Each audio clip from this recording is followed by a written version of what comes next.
Tani, pavarësisht qëndrimeve qesharake, është e qartë që avokati i popullit takon opozitës. Është e qartë gjithashtu që ju keni vendosur ta rëmbeni avokatin e popullit. Por kjo nuk është ndonjë çudi e madhe dhe nuk duhet na habis, sepse tani që ne flasim këtu në këtë sallë, në një sallë tjetër po vendoset kreu i Spakut, kreuri i Spakut. Dhe aty janë mbledhur të gjithë ambasadorët, nuk ka vend për gazetarët, sepse kanë frikë se ju rëmbeni edhe kreun e ri të Spakut. Imagjinoni se çfarë poshtërimi që po ju bëjnë ambasadorët, që po i bëjnë kësaj maggioranze. Kështu që ftoj kolegët opozitar ta pranojnë se s'kemi ç'a të bëjmë, e kanë vendosur ta rëmbejnë, janë lojra të ulta, të vazhdojnë ta bëjnë. Tani, diçka tjetër, zoti kryetar, më pak e rëndësishme kuptohet se rëmbimi i kreut të Spakut. Kam kërkuar një interpelancë, keni thënë që interpelanca është sot. Ju kemi pyetur nëse do jetë kryeministri apo nuk do jetë kryeministri. Akoma nuk keni dhënë një përgjigje. Nëse nuk është kryeministri, zoti kryetar, kërkoj që interpelanca të shtyhet. Sepse kjo praktika juaj për të shmangur ballafaqimin është në shkeljet rregullores. Rregulloria është e qartë, zoti kryetar. Kryeministri, ne kemi të drejtë të kërkojmë interpelancë ose me ministrat ose me kryeministrin. Qa kuptimi ka nëse kryeministri mund të zgjedh të delegojë një ministre? Se unë po të doja interpelancën me ministrin Koçiu, ajo ma tregojë në fundit. E marrë telefon, më merë në telefon, tha. Nëse ke ndonjë gjallë, më tha më merë telefon. Unë e merë janë telefon. S'kam nevojë të bëj interpelancë me atë. Unë kam kërkuar interpelancë me kryeministrin. Është një drejtë që më takon sipas rregullores, në asnjë gërm të rregullores nuk është shkruar që kryeministri mund të delegojë dikë tjetër. Se çfarë kuptimi ka? Hiqeni atë, ndryshoni rregulloren që kryeministri nuk e kërkon dot. Faleminderit. Faleminderit. Zonja Topalli.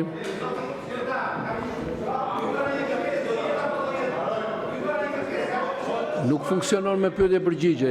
Ajo kërkesa juaj. Po. Dakor pra. Unë nuk përgjigjem kur dëshironi ju. Do vazhdoj procedurën dhe do t'jap edhe përgjigjen e pyetjes.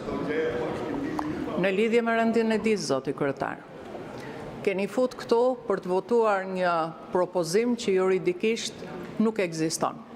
Keni futur për të votuar një emër për cilin janë tërhequr të gjithë firmat. Tash do ju bëj ju një ftesë publike si kryetar kuvendit, nga një ish kryetar e kuvendit. Përpiqu t'i thush këshilltarëve tuaj, a ekziston në historinë e 3 dekadave të parlamentarizmit një rast që të hidhet në votim në seancë plenare një kandidat të cilit janë tërhequr firmat? Nëse ju gjeni një në 3 dekada, unë ju kërkoj ndjesë. Përveç kësaj, ju keni një ligj me cilin funksionon Kuvendi i Shqipërisë, dhe ajo është rregulloria e kuvendit. Nëse ju lexoni nenin 72 të kësaj rregullore, aty është shkruar qartë, kthjellët, pa asnjë mundësi për të interpretuar që në rast se deri përpara fillimit të seancës plenare dhe votimit në parim tërhiqet iniciativa, nuk mund të fusësh në rënd të ditës një emër të cilës janë tërhequr firmat. Ky parlament ka një memorje historike. Ju nuk mund bëni sikur çdo gjë ka filluar në momentin që jeni ulur ju në këto karriga. Zoti Klosi, gënjeni. Nuk është e vërtetë se keni kriju ju dhe keni shkruar ligjin për ombudsmenin. Ligjin për ombudsmenin e ka shkruar dhe e ka votuar Sali Berisha vite më përpara. Ju gënjeni kur thoni që ja keni dhënë opozicë. Ju keni pas avokat të popullit deputetin ju tuaj socialist. Ju gënjeni kur thoni se se drejtësia është e pavarur. Ja, këtu keni deputetin që e keni pas për vetingon. E keni përdorur për të hequr të gjithë ato që mendoshit se nuk ju shërben ju, dhe pastaj e keni ba. E keni ba deputet. Po, e keni ba shërptor të pushtetit. Ky nuk mund të jetë avukati i popullit. Ky është avukati i pushtetit. Dhe nëse as avukatin e popullit ju nuk e lëshoni, mas i keni marrë dhe keni uzurpu të gjitha institucionet të ashtu quajtura të private, po kjo është narkoshtet, absolutisht është narkoshtet. Kjo është vetëm narkoshtet, që nuk ngopet kur me një majorancë të vjellur në votat e kaluara. Faleminderit, zoti Balla. Kam kërkuar fjalën po një replik, po do ta hym në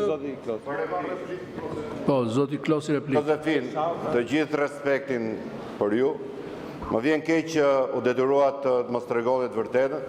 Ligji për avokatin e popullit është miratuar në datën 4/2/1999, ligji mbi cilën funksionon.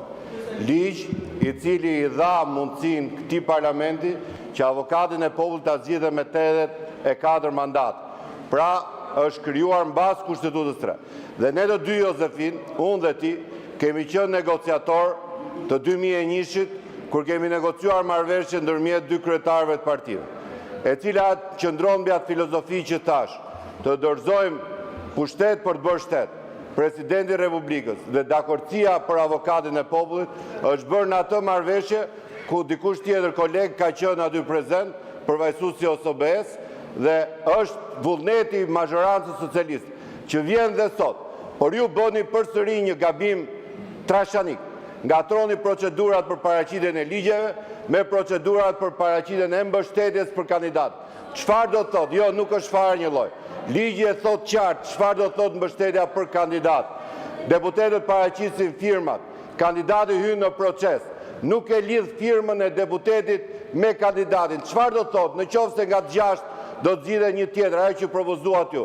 Çfarë do të thonë ata deputetët që e kanë lidhur firmën me kandidatët humbës? Pra mos i ngatroni procedurat. Prandaj thash që ky avokat i popullit na nxjerr pa ndarjen e madhe që kemi kampet tona. Kush e njeh ligjin, kush e njeh shtetin, kush ka disiplinën dhe kush punon për të fituar. Ju vazhdoni, ngatroheni, paraqisni 6 kandidat dhe pastaj zgjidheni për ata 6. Problemi nuk është opozit mazhorancë. Problemi është që ju nuk gjeni dot veten tuaj dhe kandidatët që propozonin mëngjes nuk i propozonin drek, pastaj vjen i madhi i propozon në darkë, edhe në mëngjes ngatroni prapë nga e para. Sot mëngjes keni qenë me emër tjetër, këtu në sallë dolet me emër tjetër. Zoti Balla kishte fjalën. E kam dhënë për zotin Balla, e kam dhënë fjalën. Hyri për replik zoti Klosi.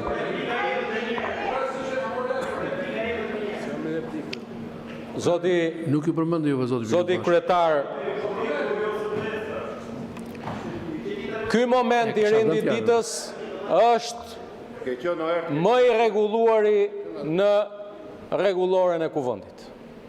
Ka ardhur një kërkesë për ndryshim të rendit ditës. Spostim, heqje, si doni ju. E keni sjell sipas rregullores 24 orë përpara. Deri më tani, zoti kryetar, jemi në shkelje të hapur të rregullore se ende nuk kemi dëgjuar argumentin përse duhet ta heqim këtë çështje nga rendi ditës. Kanë marrë fjalën disa, njëri thot i bie patkojit, tjetri i bie goshtës. Asnjëri prej folësve deri tani nuk ka sqaruar publikun përse kjo çështje duhet iki nga rendi ditës. Dëgjova batuta, dëgjova tallje, njëri fliste për Lepuj, po hyt ke Lepujt, duhet flisni edhe për Zagarët, sepse Lepuri në pritë e qitë Zagari. Dhe po hyt këtij diskutimi, bujrum se ju lexojun, do ju lexojun listën pastaj. Ju lexojun listën. Ti flet për Lepuj, unë do flas për Zagar, po i hyt kësaj pune. Prandaj ta tregojun. Po, tani. Ju thatë këtu, madje në letrën që citoi kryetari i kuvendit, keni cituar progres raportin, thoni aty depolitizimi, se emërtesa të politizuara. T'ju them të drejtën, mua më vjen keq që ju talleni me një të persekutuar politik si Besim Drejgjoni. Keni vite me radhë që e gënjeni, sepse të gjithë e dini që Besim Drejgjoni nuk zgjidhet dot në atë institucion se nuk e le ligji se ka mbushur 70 vjeç. Por me qenë se unë jam 81, thot njëri, hajtë se po bëjmë dhe këtë 77. Por nuk bëhet dot, nuk të le ligji. Ju talleni me Adriana Kalam, po ti s'merr vesh ka ligjet, po do ta shpjegoj unë. Po, patjetër. Ky zotëria duhet dali për jashtë, unë e ndërpres fjalën derisa të nxirrni për jashtë zotërin. Faleminderit, nxirre për jashtë atë zoti kryetar.